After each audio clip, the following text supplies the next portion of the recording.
Well, Carl, looking at the under-21 so far this season, obviously you've played a number of games now. Have you enjoyed testing yourself against good standard opposition?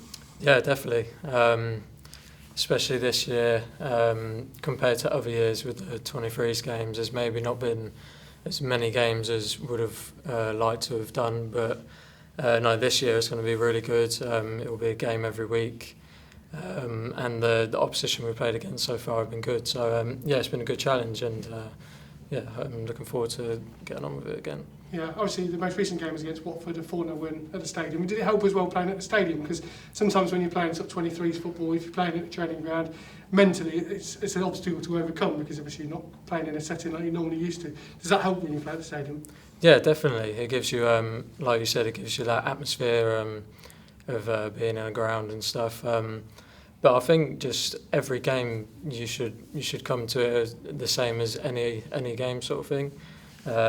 Just because it's a 23s, because I know it has a bit of a perception about it. But no, every game we always look to do as best as we can and get as much out of it as we can. And obviously with it being a league this year, we want to try and get as many 3 points as we can. Yeah, speaking to the manager, Matthew Etherington, as well, sort of saying that you want to treat 23s football just like first team football. You might go to a hotel and have a pre-match. You do all of the work in the lead up to a game just as you would do with the first team, sort of replicating it. Is that important as well to really understand what is expected of you, but also to know more about the opposition you're playing? Yeah, of course. Especially with like the meetings and stuff about the teams we're coming up against, gives us an insight of what they're about.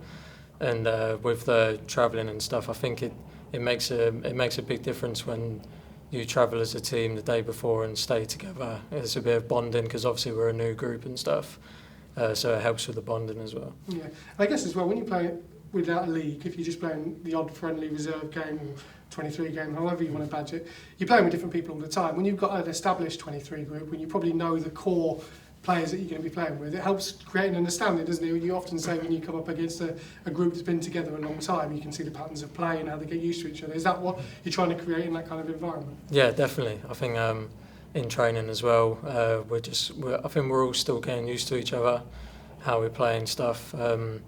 So especially with training, I think we're trying to help everyone get used to each other. And yeah, of course, it will help us massively if we can get a real good understanding of it. And for you as well, you've been captain of the under-23 group, and that must be really nice to have that responsibility because it helps you as a player develop, having that extra responsibility, but also says a lot about the club that they're investing, you know, their sort of future in you in terms of what you can bring to the party. Yeah, obviously I'm very happy to be the captain. I think it also is helping that side of the game that I think I need to improve on, which is communication and leadership and stuff. But obviously I was captain for the 18s with Matty as well. So yeah, it's nice to be able to be the captain again. And the games you've got coming up, they're coming thick and fast. And you've got Bristol City, you've got Ashton Gate, then you've got another game I think against Swansea on the Friday. You've also got the Premier League under-23 Cup, which is coming up group stages. So that's the advantage this year, isn't it? Yes, of course you want to be pushing for first team football, but if you can't get to that stage at this moment in time, you know you've got so many games to impress. Yeah, exactly. Like you said, obviously we've got games coming thick and fast, which I think is probably the best thing that we can have at the minute.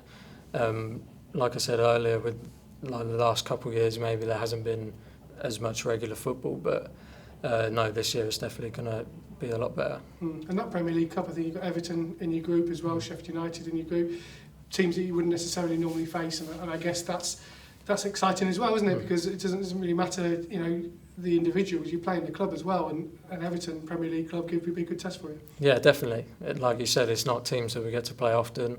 So whenever we get the chance, we want to take the chance. And obviously, from your point of view, you've been here a long while. Obviously, you've seen the academy grow. Obviously, looking to go Category 2, Dome being built, etc., etc. And you know, speaking to one of the co-owners this week, we're sort of looking at Harrison, yourself, and Ricky, and those players that have come through. For the next batch that are coming through below the sort of 18 group, it's a really exciting time to be part of it, isn't it? What would you sort of say to those kids? Is it about trying to maximise their potential because everything they've got is around them now to support that? Yeah, exactly. I think you've said it, to be honest. You just got to use everything that's around you to the absolute max that you can. You take everything as an advantage and just always work hard.